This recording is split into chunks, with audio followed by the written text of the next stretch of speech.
Good morning, everybody. It is officially morning. It is after midnight. I usually try to start this at about 11:55, but with the trying to get everything set up, I was running a little late tonight. I started this podcast last night, or a streamcast last night, and I got caught up in a work issue that led into the early morning, so I wasn't able to record this. But I think I've got a good topic tonight. I hope everyone's enjoying the evening, enjoying their Thursday night. Now Friday morning, it is midnight, and we're sleepless in cyber again. Um, Tonight's topic is Gramley's Bliley new safeguards rules are taking effect in December, and so we've got a couple of months before they take into effect. And a lot of what these rules are talking about are things that we need to do in our organization to protect our data, data. And I've got a lot of ache for a lot of organizations, and I thought maybe I can down some a little bit better. At least start talking about it in ways that we can do it from an organization to protect our data and things to send a better to understand what we have, where we have it, what we need to do about it.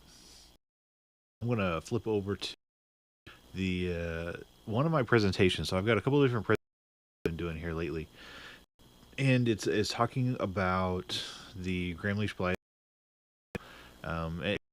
updated guidelines for what Graham-Leach Blythe, and these are just new guidelines that have been released to define some guidance around some things that organizations need to do. Now, I'll tell you, a good portion of my job is compliance and I like that about that. I like doing that in the organization because I think when we're talking about privacy, help security, shows you the data that you, but the Venn diagram is both pieces are really really important, and a small organization, sir,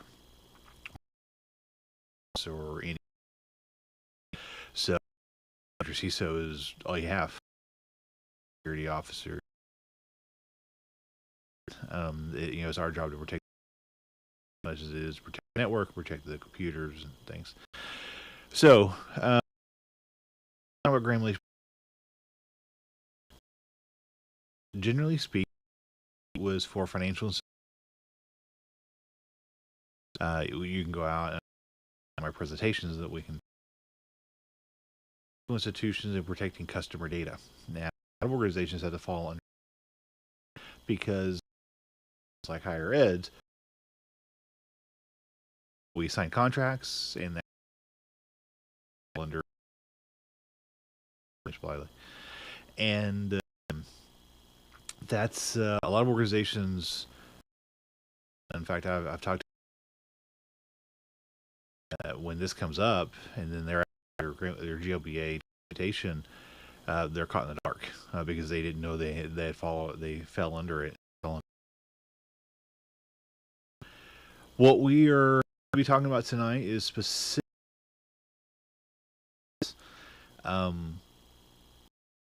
We're going to do it from perspective. I cut my teeth on PCI, payment card industry, the PCI DSS, and protecting the data around that. Years ago, I was asked about providing the documentation for GLBA.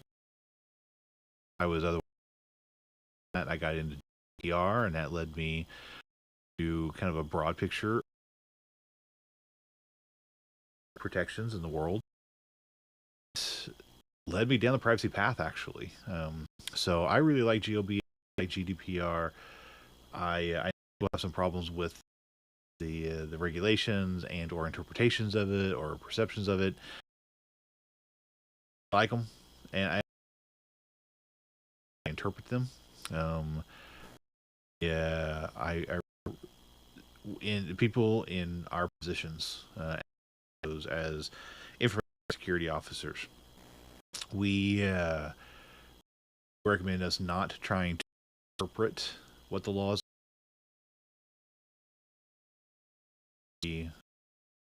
role or even a regular job, what they ask and to meet those requirements. I'm interpreting them, and I don't have the sort of interpretation. And my interpretation may be very different from what the judges are, and all the judges says. So I don't want to be the one sitting up. Why did you interpret it this way? I that's not a,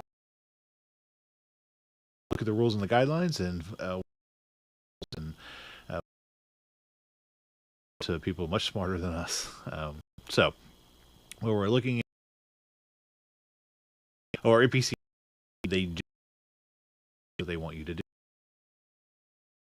Check that data, know who accesses it, things like that, and internally. All right. So I'm now on some of this stuff. I do get privacy and about around privacy. But let's jump into one of my slides. One of my slides for a quick presentation that we otherwise been doing over the last few weeks, and this comes directly from the FTC's guidance for GLBA. In fact, how about we do this a little different? I'm going to switch back over. So I'm going to switch over to the website here, or my other laptop. Let's do a real quick. So FTC GLBA, you need to know. Let's do that. And it should be here. There it is, because I just went there earlier. Okay, so this is directly from the FTC's website. This is something you can do a search on. Again, let's look at what my search was. And it was FTC GLBA. Well, GLBA was spelled wrong, but let's fix that. What you need to know. This is otherwise given to us by the FTC about what they're expecting us out of these new requirements. This is straightforward. There's no I don't believe that there's any interpretation here, really. This is just, hey, you need to do these things. So here's a perfect example. What does a security program look like? Designate a qualified individual to implement and supervise your company's information security program. Conduct a risk assessment, design safeguards, implement periodic review, know where you have it, encrypt your data. Factor for any dispose of customer information security. These are straightforward. Now, people, they look at this and they get overwhelmed. And I think that it's for a couple of different reasons. Number one, they're not doing it right now. They are not meeting any of these requirements, or at least they're not thinking about these requirements. And there seems to be a lot of stuff there. I would offer that there really isn't. I've done consulting. I've interacted with them. I have talked with them in terms of what their processes already are. And so I think they're actually doing better than they think they are. But the hardest thing is they don't have any documentation. They don't write it down. And that's really important. You have to write it down. You have to be able to write it down and be able to say, this is how we do it. This is why we do it, and put all the pieces in. So now you see this this document here. I'm going to flip back over, and this is just a condensed version of what we just saw on the FTC's website. Written information security program, designate qualified individual, conduct a risk assessment. That comes right from that document. I took it. I was not very creative on this particular presentation of this PowerPoint. This was directly from the document. So the one I want to talk about today, specifically in this, because I think I recommend people start with this one. This is the data inventory and life cycle. I know that a lot of people start with policies and procedures, or they will start doing incident response plan or information security program policies. I understand that. I understand why they're doing that, but I recommend people start with something different. They need to start with the data inventory, data flow, and a life cycle for the data life cycle. And I'll explain why. I'm going to flip back over to the here, and I think what I'm going to do, and I'm actually just let's break this down real quick.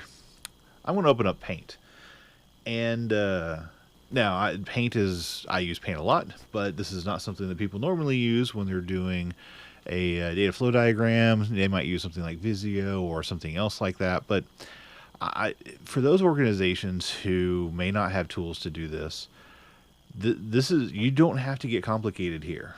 You could sit down with a piece of paper and start building your data flow diagram. Now, what is a data flow diagram? It is, do you know where your data is coming in, where it is, and where it goes out? Now, we have this thing called the data life cycle.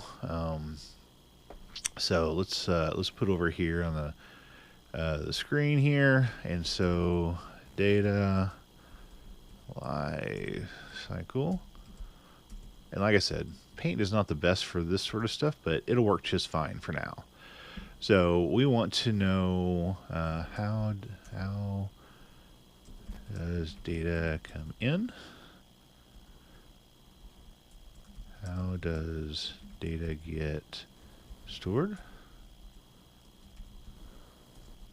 How does data get used by and by whom? How does data get destroyed? I know you guys really love to hear me type in to say exactly what I'm, So let's make this a little smaller.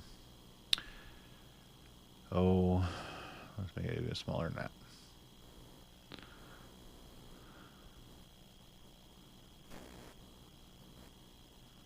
Oh, I didn't spell that well. All right, so here we go. This is your data life cycle. It's pretty straightforward. I know it's kind of small, but I'm going to explain everything as it is. So your data life cycle for the organization is, how does your data come into the organization? Do you know all the paths coming in? How does your data get stored? So where is it being stored at? How does the data get used? So how are you using it to process an individual or a data subject, whatever that means? And by whom? So that's really important. Who is using this data in your organization? And how does data get destroyed? Now, this is one that always gets left out. People just, they don't ever think about the policies around how data gets destroyed. So let's put these pieces together now. When we are talking about the data flow diagram, we're going to put some boxes on here. We're going to kind of break this down on a very simple level. And then when you're thinking about the policies you need to have, basically your policies need to encompass all the parts of your data flow diagram. So here's an example. Let's okay, so we've got this data lifecycle up here. Let's give me a box. So I'm just going to put a box right here in the middle. A happy little box, if you guys know where that comes from. So we're going to put a happy little box, and we're going to put some here. And we're going to call this is your ERP, and everyone calls it a little bit different. This is going to be your management system that holds all your data, effectively. Data on customers, data on employees, your confidential data, whatever you want to call it. It doesn't matter. I'm going to call it the ERP.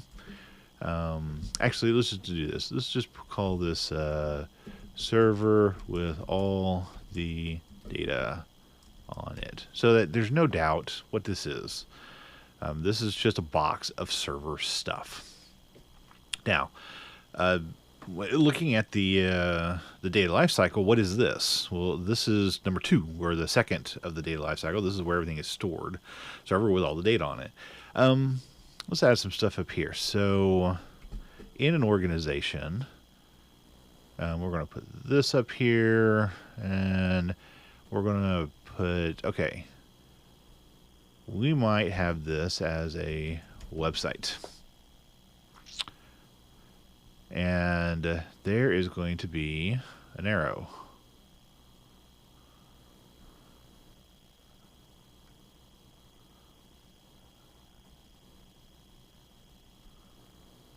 Okay, so again, this is a really cheap way of doing this, data flow diagram, but doesn't matter how you do it, as long as you do it.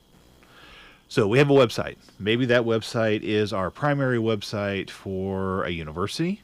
Maybe this is what our application is being brought in as. Maybe this is your people admin. Maybe this is your Paycom. Maybe Salesforce. I mean, it doesn't matter. This is a website. We have another one. So maybe we have another one over here, and we have Paperform. So let's put this up here. Oh, Paperform. Let's move this over a little bit, and what happens there? So we're going to put an arrow here.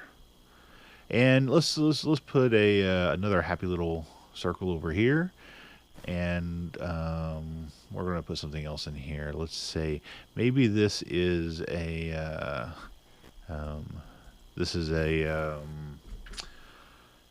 I don't know. How about a AWS download? Yeah, whatever you want this to be. And we're going to put a little happy arrow here. Okay, so let's talk about this. So what are the different ways that an organization receives data? We know our servers. I hope we know our servers. So let's take our primary server that has all of our data on it. Let's call it the ERP. And in fact, I'll stick that over here. I'll put another thing over here. And this is our ERP, just so that we know that that's what that is. Okay. We have our ERP, and we know that we get data coming into the ERP 3 different ways in this little picture. We've got the happy little website over on the left. So this would be an intake form. Maybe it's again a payroll intake form, or some other process to gather it from a website. How does the data come in? Well, we get it from a website. How does the data get stored? It gets stored in our ERP. All right. What are the policies around that website and the data coming in? So let me give you an example. If I was going to be the audit side, if I was going to be the risk assessment person who comes into your organization, you tell me, okay, well, we have this website that this data gets collected and it gets downloaded from the website to the server. My questions are going to be pretty simple. Number one, is this a secure website? Is the data encrypted when it's on the website? So is there a database behind it? Is there a process in which we download the data from that website to the ERP? And is that encrypted? Who manages that? Who is the person who actually runs that process? Is it automatic? If it's automatic, who manages the keys, the credentials that goes from the website down to the ERP? Is the website an API, or does it utilize an API to put data directly into the ERP? Where are the keys for that API? Who manages that? Where are the ACLs on the network? Maybe this is an internal website or a server that's held internal, so it's actually sitting right beside the ERP, but it's a standalone box. Maybe it's a virtual machine. Who manages that virtual machine? Who does updates on it? Who does code review on it? So this is the start of your risk analysis or risk process, or risk assessment of your data flow. It comes in from the website and it goes into the ERP. The same on the paper form. A lot of people was like, well, is that really my problem as a CISO? And the answer is yes. I mean, Chief Information Security Officer. It doesn't say Chief Information Electronic Security Officer. It's CISO. So if you've got stuff coming in on a paper form, where does that paper form start from? Is it a PDF that they download? Is it someone actually hands it out as they're, doing whatever, and someone fills it out immediately, and then they hand it right back? Well, if they hand it back and it's got PII on it, how do they store it? Do they put it in a locked box until they can get to campus and then it gets scanned in? Does there manual entry into your ERP? So these are the things you got to think about. What is the process of intake of that paper form? What happens to that paper form after the data is in the ERP? Do you store it? Do you destroy it? Do you take an image of it so you have a secondary copy of it? This is all your risk assessment. This is the process you go through. Okay, so AWS download.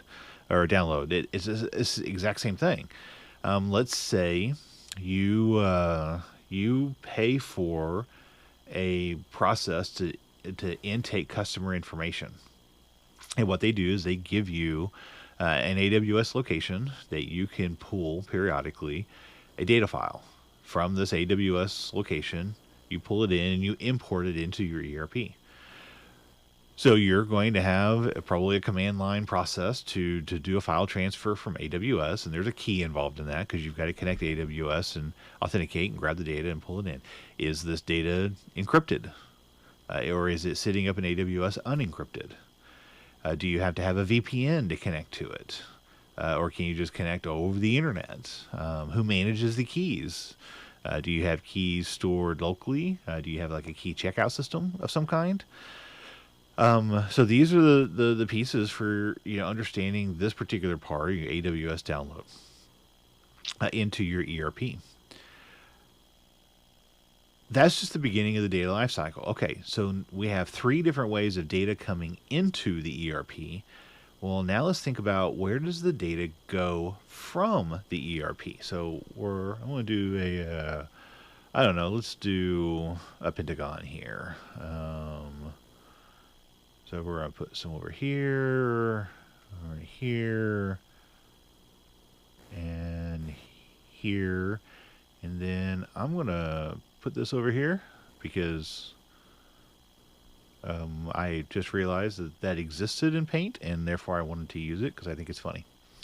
All right, so these are all red, which is fine. It doesn't matter. So I'm going to come here, and we're going to say this is HR. And we're going to come here, and we're going to say this is accounting. And yeah, it's bigger than the pentagram. Pentagon. I mean, I'm fine with that. And let's do it here. What is this? Let's do this IT. IT? Because you got to do identity management. All right. So let's kind of stick this over here. Okay, fine. That is perfect. All right, so I'm going to stick this one as... what do we want to make this be? How about this? Adobe. Here's a perfect example. Adobe Cloud. Looks like a cloud. It's Adobe Cloud. All right, so I'm sitting down. I'm working with your organization. I've drawn this up on the dry erase board. So we know how you get data in. Now you've got servers storing your data. Now we got to talk about how it gets used. All right, so if you've got data sitting on your server, there's a good chance your HR group needs some of that data. I don't know. Let's go back to black. So they're going to put one there. You're going to have some sort of feed. Somehow HR needs to get a hold of your data. They need to use it. They need to verify you are a person in their system. Maybe put payroll records in. Maybe they put benefits records in, whatever it is. So they're going to download a copy of the file so they can process it. Same with accounting. They need to make sure that you get paid every week, every month, whatever it is. So they're going to get a data file downloaded. Maybe it's an Excel file. They're going to process it. Maybe even they send it back up somewhere. In fact, hey, how about we do that? So let's add another one of these over here. And we're going to say this is the bank. Because accounting, just as we were otherwise talking, we realized that accounting probably sends this.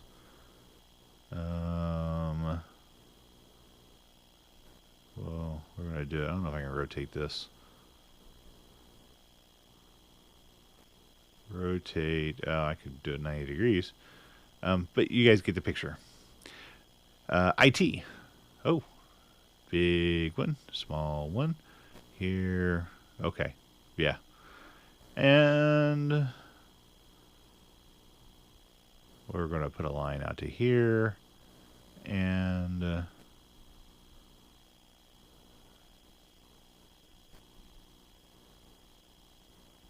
it doesn't have to be pretty, guys and gals. We're just trying to put a data diagram together. Data flow diagram. All right, so here's what we got. We got data coming into the organization that comes in from 3 locations. It comes in from a website, it comes in from paper form, and there's an AWS download.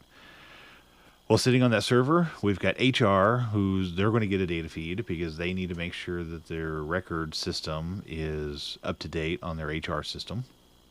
Accounting is going to get a download because they need to parse through it and make sure people get paid. And in fact, not only do they have to get a download, they have to send the data to the bank. And that's important because, again, you want them to get paid. Now, IT is going to get a download from the ERP because they need to create the identity management system. They need to create user accounts. They need to create passwords. They need to create Microsoft licensing, mailboxes, allocate a variety of things. Now, Adobe may also need to get a copy. If you're doing a site license for Creative Suite, you need to make sure you upload a copy of the list of names. You got to have all the employees up there so that they can go, oh, okay, this person gets a copy of this. Now, a lot of times this will come from IT, so maybe I drew the arrow wrong. Instead of sending it from the ERP, you send it from IT, so you have another kind of a layer there. But I think this is exactly why you need to do this data inventory or this data flow diagram, because you need to understand how's your data coming in, where does it get stored, and who's using it. Now, that is 3 of the pieces of the data lifecycle. Because HR, you know how to use HR, you know how they use it, you know how accounting uses it, you know how IT uses it. Adobe and the bank are now additional cloud services that are getting a hold of our data. And honestly, the AWS should have been a cloud in this diagram, but I didn't think of it at the time. I didn't know it existed, so we didn't use it. But this is what you do. This is a very simple data flow diagram. Now, let's talk about policies. The website, let's look at the accounting to the bank. How does it get transferred? Who transfers it? Is it secure transfer? Do they just do a file upload on a website? Do they use FTP? If they use FTP, are they doing it with a username and a password, or are they doing it with a key, private public key pair? What is the process? So if I was, I'm just going to get a pencil here. Let's pick blue. But I want to make sure, let's say there's going to be data that exists right here, and it comes down here, down, and eventually ends in the bank. I want to know that through every jump there, that data is secure. Never at any point is it saved not encrypted. So we want to do data storage is encrypted and data transit is encrypted. Now that could be the hosts that it sits on. When it hits if it stays in the database on the website, whatever that means, maybe it's a cluster of databases on the back end of that website, whatever. We want to make sure that database is secured and encrypted. Then the file transfer right here is secure. And then it's encrypted while it's on the server. And then it's a secure transfer from the server to accounting. And when it's at accounting, that it's stored securely. It's encrypted there. Maybe all the computers are encrypted. Then when they do the file transfer up to the bank, that it's secure there. So we just created a policy. So that policy includes, number one, that all databases that have PII on it should be encrypted. Fair. Policy number two, all file transfers must be using approved transfer methods and must maintain security and or encryption. I mean, they're the same thing. They make sure it's encrypted.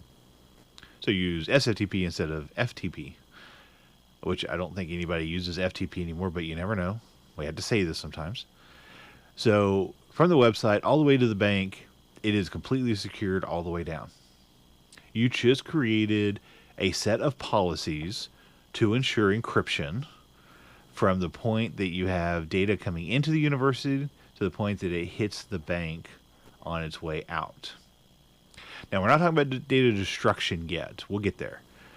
But this is a very simple data flow diagram in Paint. Not very pretty. I got happy little clouds. I got happy little circles up there that look like trees. And if you guys don't understand the happy, it's Bob Ross. So I hope you get that. If not, go do a search for Bob Ross on YouTube. You'll get it. So there we go. We got a data flow diagram. It's easy. I think everyone just followed along pretty well. I hope you did. And with this, you can do so much. You can start asking some really good questions, and you can start building your policies. All right, so let me come over here. I'm going to do a text box here, and I'm going to make it way down here. And we're going to call it policies. All right, so let's just talk about the policies here. File transfer, file storage, file transfer.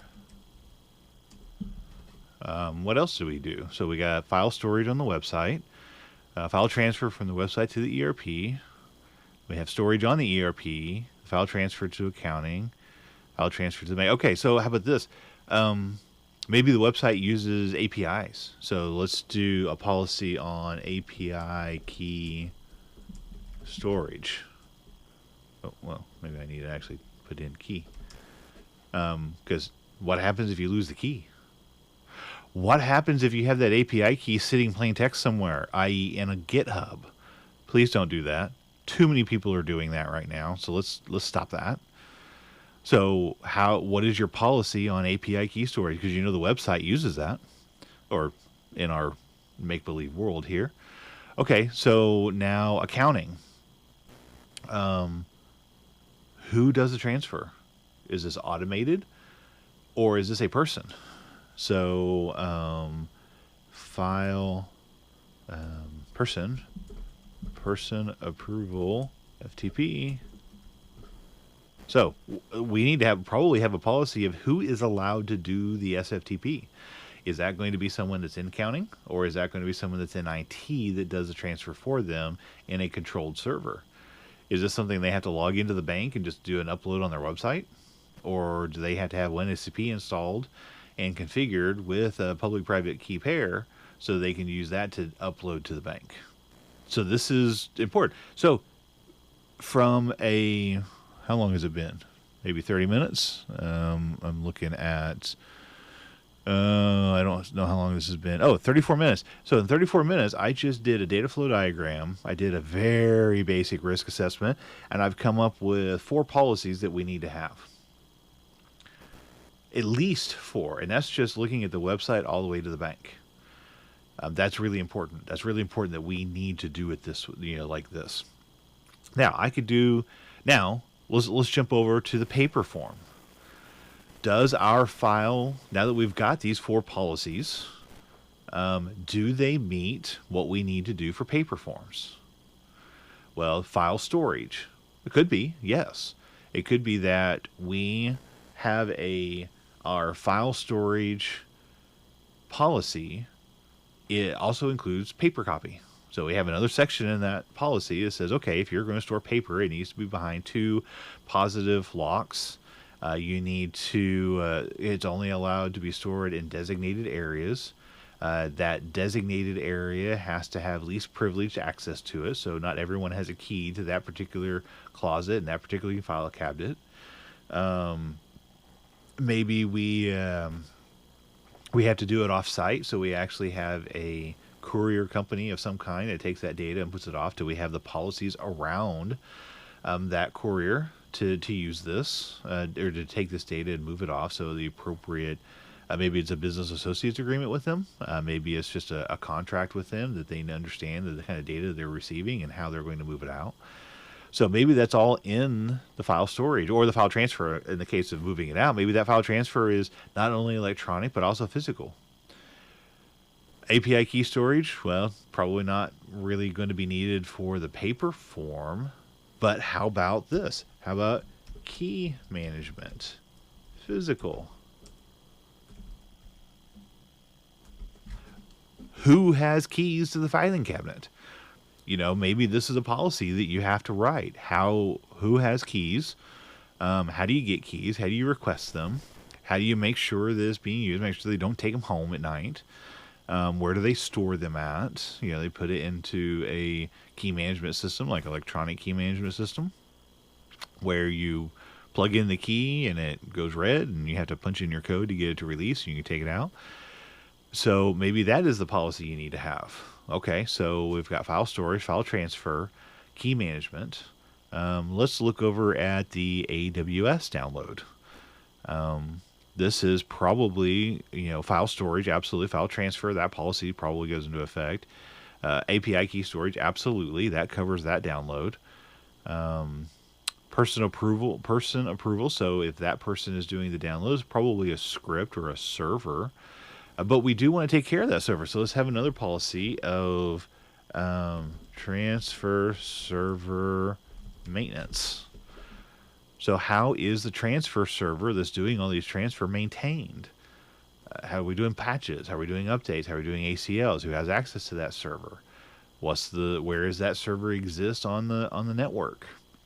Okay, so we just did website, paperform, and AWS download.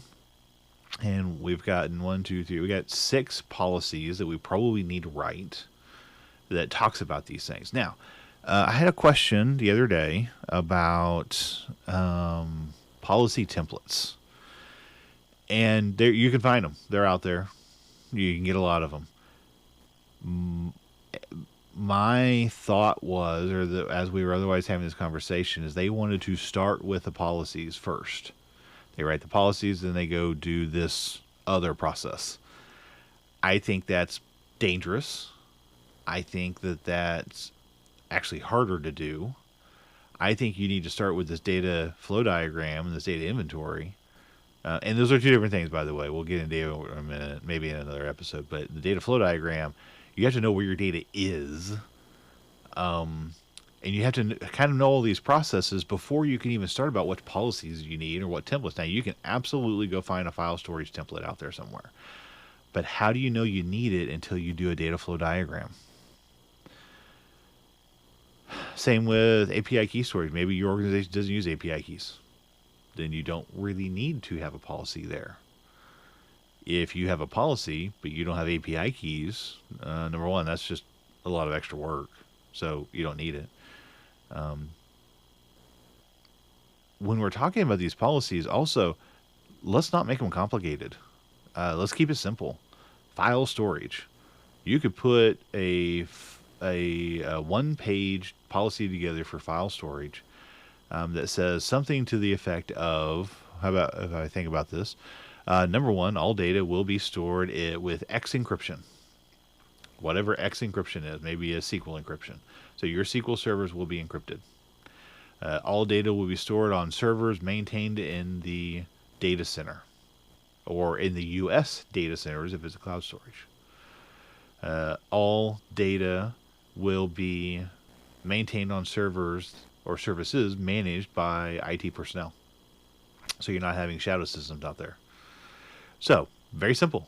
These are simple policies. You don't have to get complicated on these policies. Now, when I'm looking at a data flow diagram like this, and again, this is paint, people.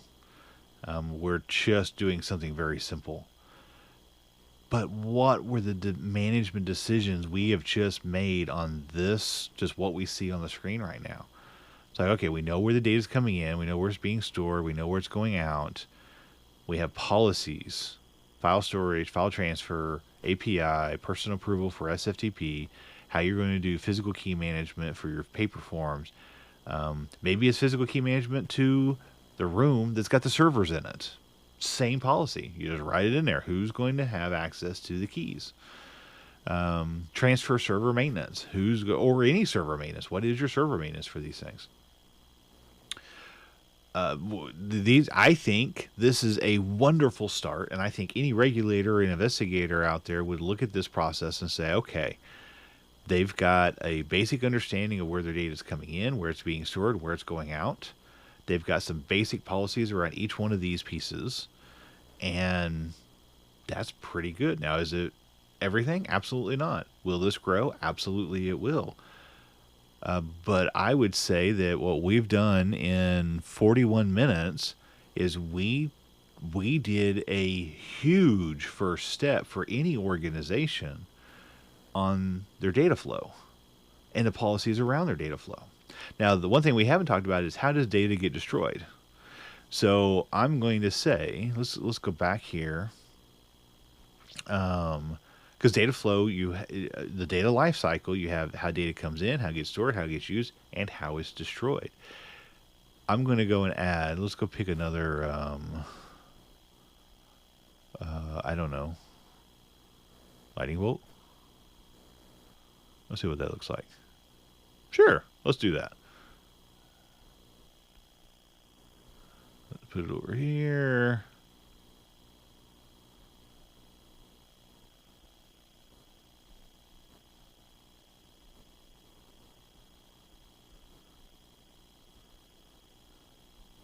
Okay, I know this looks really messy, just because I thought it was funny putting all the firebolts on there. So let's talk about what the firebolts mean. Firebolts is how do you destroy the data? Every single one of these points here is going to have a process to destroy data. So after you do the download from the website, and so let's come here. Let's make this as big as we can do it. And I don't know, let's do yellow, just because it's a happy little picture. So when you're on the website and you come here, go to accounting, go to the bank, well, how does that website destroy the data? When you have paper forms, after you have downloaded to ERP, then it's been processed out to the data flow ecosystem. How do you destroy those data forms? But AWS, after you have downloaded it, who destroys the information that's up on AWS? Maybe it's AWS that does it. Maybe it's us. Maybe we delete it. When HR has downloaded from the server information, maybe it's in Excel spreadsheets, how do they destroy it? When accounting downloads it, before they do a transfer up to the bank or after they do the transfer to the bank, how do they destroy the data? And when I'm talking about destroy the data, maybe it's an Excel spreadsheet that is on a secure file share, and that secure file share is encrypted. And their process and policy is that they maintain that document for 6 months, because we have it in the ERP and we have it at the bank, but they maintain their copy for 6 months, at which time they destroy it. They delete it. They literally right-click, delete, then they go to the recycle bin, right-click, delete. Or if it's in OneDrive or whatever, they delete it there. But their policy is they maintain it for 6 months, then they delete the file. So over here, or actually, let's go ahead and draw all these. Or come here, from the ERP here, Adobe. That's going to be a contract. Maybe we have contracted Adobe that they will maintain our data for 30 days after the contract ends, and then they will destroy it. That's all part of, let's get some blue here. I don't have the little paintbrush so that I can whack on a table leg. So this is a data destruction policy. Oh, let me ask you, How do we do a data destruction on paper forms?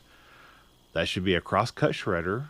I think it's that the make sure that the confetti pieces are less than 3/8 of an inch. I think that's what it is. That's pretty standard out there. So what is your data destruction policy? How long do you keep it? So this would be data retention policy. Data retention policy.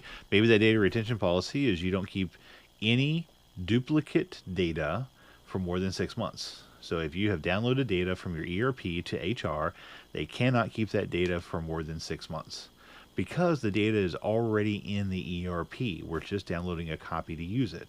Same with accounting, same with IT. Data stuff that's up on Adobe in a cloud. Maybe we have the vendor contract where it talks about they will maintain the data live, and then after the dissolution of the contract, they will delete the data within 30 days. And that they will send you a document stating they have deleted the data, so you can keep that for your records. All right, so this diagram, it looks pretty messy right now, but it is kind of fun. Got some clouds, got some lightning bolts, because that's what I had available to me in Paint. Used a couple of different colors. We have lined out the data flow diagram of the 3 inputs that we have for our ERP and the 4 outputs that we have for data leaving the ERP and going and being used by departments. We now also know how our departments will destroy the data. For 47 minutes, Microsoft Paint, a bunch of icons and things. I think this is a really good start for your data inventory and your life cycle management of your data. Now, when we're talking about data inventory, the next step would be, after we have this data flow diagram of we know how the data is coming in, what is the data? So what data is actually being collected at the website level? This is a list of fields: name, date of birth, address. Same with paper forms. What is on that paper form? How is that paper form being collected? What is the data fields that's on that form? Same with AWS. You need to. So now that we have this data diagram, now we can start going into much more details. So you have this document. It kind of gives you the mental flow of your data. And now you can go into the website, the paper form in AWS, and say, okay, what fields are we collecting and why? If you're collecting a field, you should have a very specific reason for that. Why are you collecting name? Why are you collecting email? Why are you collecting address? If you have a business need, sure, great, perfect. If you're required to collect it by federal regulations, great, perfect. If you're collecting stuff that you don't have a business need and you do not have a requirement to collect, my advice is don't collect it because you are liable for that information. And that makes the security side much more difficult because they have to protect it, and or the organization is just at a higher level of risk because you have data you don't need. And if you lost it by accident, that's a bad day. So same as you're leaving the ERP, going down to HR here or accounting, thinking about this down here. What fields does accounting need to pull from the ERP? Maybe the only thing they care about is they need a name, an employee ID number, and the account number that they are using to pay this person. And that just happens to be the same information that the bank needs. So they have a data feed that comes down right here. So let's use a different color. How about purple? Purple's a good, happy color. And let's go here. Let's give me, yep, here. So this section right here, I need to know exactly what is being downloaded and define that. And that's maybe it's an SFTP, or maybe they just do a query download. So they query it off their ERP and it dumps it to a folder somewhere. So I need to know that it gets dumped like that. Where are they storing it at? Maybe it goes on to a file share that is secured, it's limited, it's ACL'd. They take that, they have to process a little bit in Excel. and then they have to email it to the bank. I still see processes where people have to email stuff. So are you using encrypted email to send it? Maybe you have to put it in an encrypted volume before you send it. Maybe there's a process you use, like a BGP key or something to encrypt it, and then you send it. Do you have that documented and defined? Maybe over here, just again, we're just kind of talking here.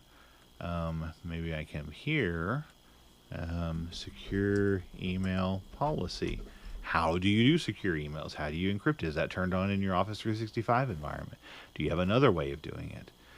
So, okay, we're at 51 minutes, and I've completely trashed this this paint on this data flow diagram. But think about what we've just done, and people remember, I do this for organizations where I sit down and we draw it up and I let them take pictures of it. I mean, this is their information, but this is as simple as it gets. Let's just start with ERP.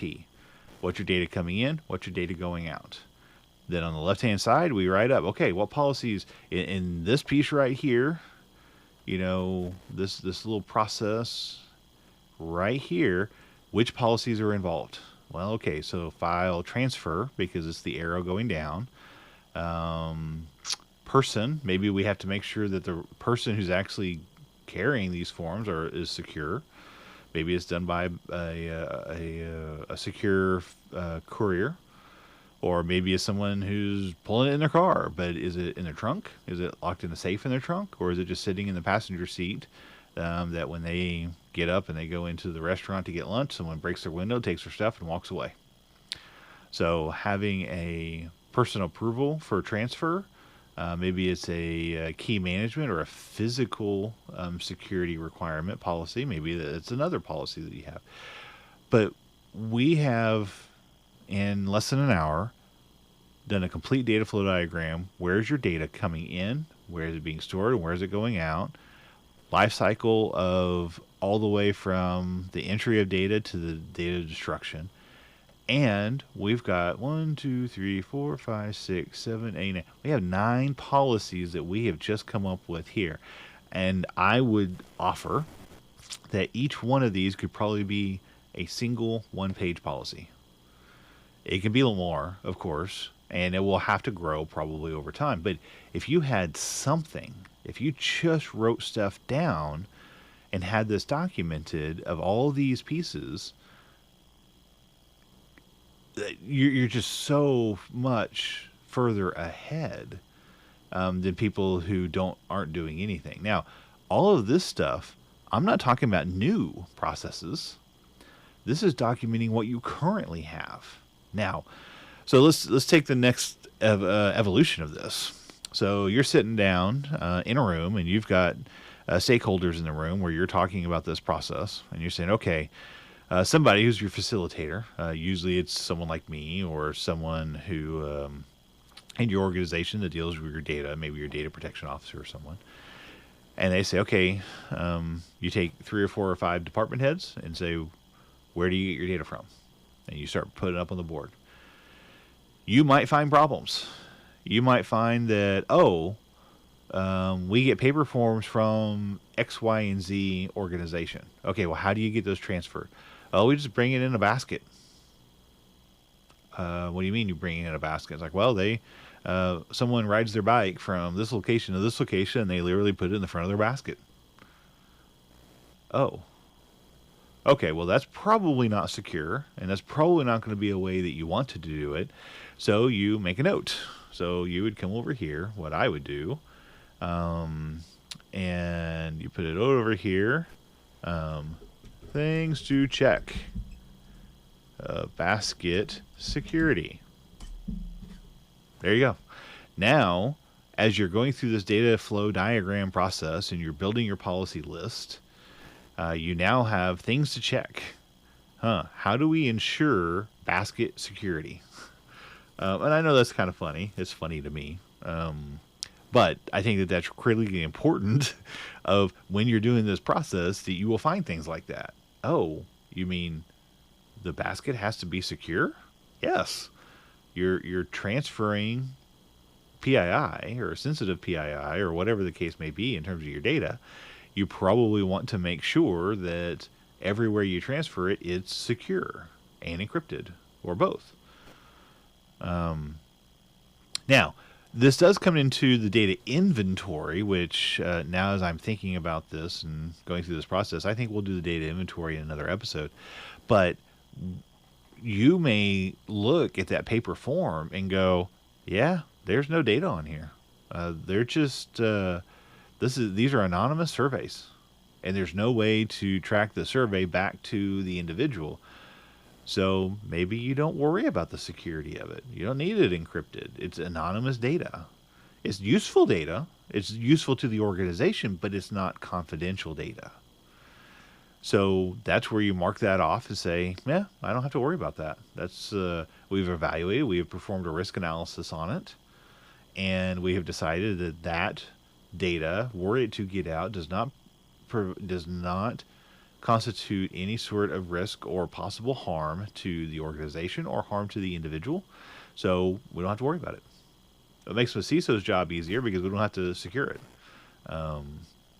But like I said, we'll get into data inventory another one. I think as I'm sitting here thinking about this stuff, I'll do another episode on data inventory. Well, everybody, I hope you enjoyed that little jaunt in Paint and the happy little circles of website, Paperform, and AWS, and all the other stuff that we put on here. But this is still really important when we're doing a data flow diagram. Like I said, when we're looking at this list here, it says written information security program, designated qualified individual, conduct a risk assessment. Yes, absolutely, you need to do those things. But I'm offering that most people need to start with their data diagram, their data flow diagram, and their data lifecycle first. They need to take that into consideration first. And then from there, you start building back, because your information security program is going to be your policies over in the left-hand side. Your file storage, file transfer, API key storage, that's going to be part of your information security program. If you don't know you need those, you can't write an information security program. Let's take it one step further. Your multi-factor. If you don't know where your data is at, going back to here, if HR and accounting and IT are the only places that's going to get your data, those are going to be the ones that you have to do multi-factor on. As it relates to compliances, by the way, you should do multi-factor everywhere. But just speaking about data security, you want to make sure that in this diagram, this diagram we have in front of us, make sure that accounting, here, HR and IT all have multi-factor authentication turned on and they're using it. That's just very straightforward. So, but if you didn't know that they were getting data, maybe you had another, well, here, Adobe is a perfect example. Do you have in your policies, in the contract, that Adobe security will utilize multi-factor authentication for all of their access to your data? That should be in the contract. And if you didn't know that the data was going to Adobe, then you wouldn't know to go check the vendor contract to make sure that it requires multi-factor authentication of Adobe employees or Adobe agents to access your data. Until you do this data flow, you don't know that you have to think of it like that. So every piece here, all these arrows, all these lines, all these should have some sort of policy around it to make sure that the security is there and make sure encryption is there, make sure the appropriate agreements are there. Okay, I've babbled enough.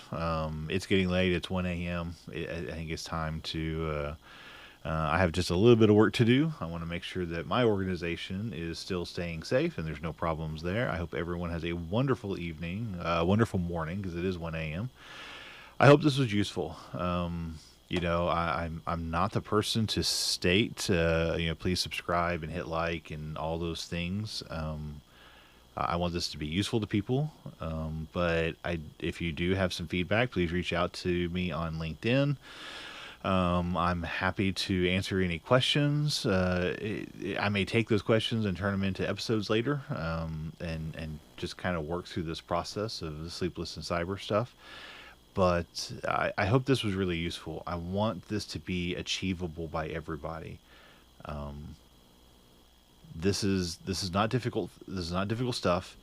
This is stuff you have to just sit down and think about and draw it out. These are management decisions. A lot of the stuff on GLBA is management decisions. You have some security stuff and technical controls you have to implement, but a lot of it is management decisions. Do you know where your data is at? Is it secure? Who uses it? Why do they use it? How do they use it? How does it get destroyed? A lot of it is just policies. Don't make it. I really encourage organizations not to make this complicated. Let's start simple. Let's get it, get a process in place. Let's get it documented, and then let's just follow our documentation.